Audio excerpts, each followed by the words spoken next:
Alors bonjour et bienvenue. J'espère que vous allez bien et que vous êtes en parfaite santé.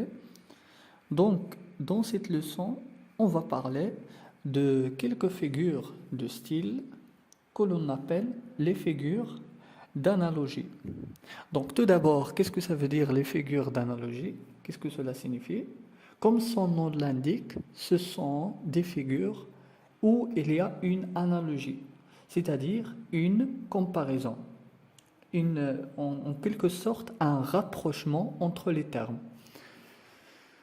Donc on va voir la première figure de style, c'est la comparaison. Qu'est-ce que ça veut dire la comparaison? Donc la comparaison consiste à rapprocher entre deux termes ou deux éléments à l'aide d'un outil de comparaison. C'est-à-dire, on a deux éléments dans la phrase. Il y a le comparé et le comparant. On fait un rapprochement de ces termes, c'est-à-dire on fait une comparaison entre ces deux mots, bien sûr, à l'aide d'un outil de comparaison. Quels sont les outils de comparaison? On peut voir quelques exemples. Par exemple, comme, tel que, on dirait, ressembler à, et ainsi de suite. Il y en a d'autres. On va voir des exemples. Le premier exemple, cet homme fort ressemble à un lion. Dans cette phrase, nous avons cet homme qui est le comparé. Il est fort. Donc, puisqu'il est fort, il ressemble à un lion. Donc, un lion, dans cette phrase, c'est le comparant. Et l'outil de comparaison, c'est ressemble à. Bien sûr, le point commun, pourquoi on a comparé les deux éléments? Parce qu'ils ont un point commun, c'est la force. Les deux, l'homme et le lion, sont forts. On va voir un autre exemple. C'est une grande maison. On dirait un palais. Donc, c'est une grande maison. Donc, nous avons le comparé, une grande maison, et on a le comparant, un palais.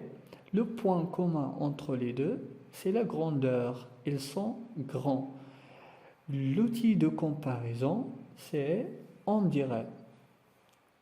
Un autre exemple, elle est belle comme une fleur. Donc, le comparé, c'est elle, le sujet. Le comparant, une fleur.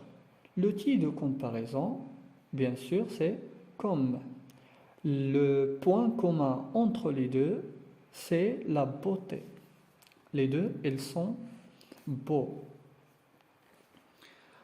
On va voir un deuxième type de figure de style que l'on appelle la métaphore. Qu'est-ce que ça veut dire la métaphore?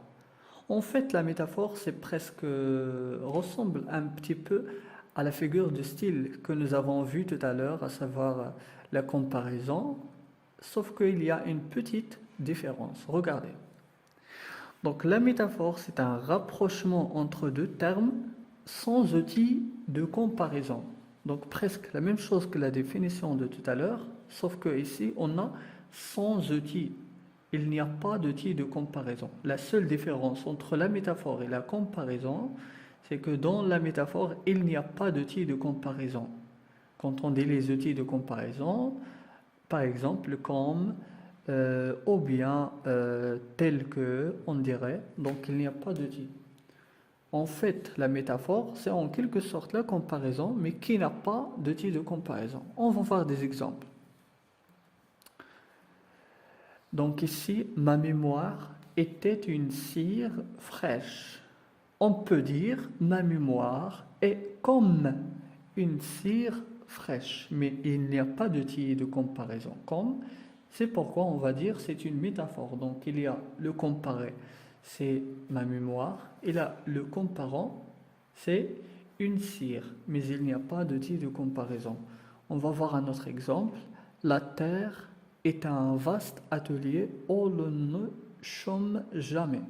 Donc la même chose, on a le comparé, la terre, on a atelier, la terre c'est comme un atelier, la terre ressemble à un atelier, mais ici on n'a pas d'outil de comparaison, c'est pourquoi on va dire C'est une métaphore.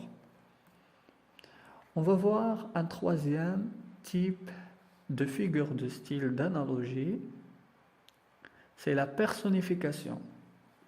Quand on dit personnification, déjà son nom l'indique, donc il y a en quelque sorte, ça vient de la personne, on va voir pourquoi. Donc la personnification consiste à attribuer des caractéristiques humaines à une réalité non animée. C'est-à-dire on prend une réalité non animée et on y attribue, on y qualifie des caractéristiques humaines. On va voir des exemples pour que ça soit plus clair. Le ciel pleure. Donc normalement, le ciel ne peut pas pleurer, ce n'est pas le ciel qui pleure, ce sont les êtres humains qui pleurent, mais on a pris cette caractéristique et on l'a attribuée au ciel pour signifier qu'il pleut, qu'il y a de la pluie. Un autre exemple, la terre chante. Donc normalement, la terre ne chante pas, mais on y a attribué une caractéristique humaine. Ce sont les hommes qui peuvent, par exemple, chanter. C'est l'homme avec un grand H. On va voir un autre type de figure, un autre exemple plutôt. Je vis les arbres s'éloigner. Donc les arbres, on sait très bien que les arbres ne peuvent pas bouger de leur place. Donc, mais ici, ils s'éloignent, par exemple, on a pris la caractéristique d'un homme et on l'a attribué à un arbre. C'est ce que l'on appelle la personnification. Maintenant, on va voir un autre type de figure d'analogie, à savoir l'allégorie. Donc, c'est quoi l'allégorie? Donc, l'allégorie, c'est la représentation d'une idée abstraite sous une forme concrète.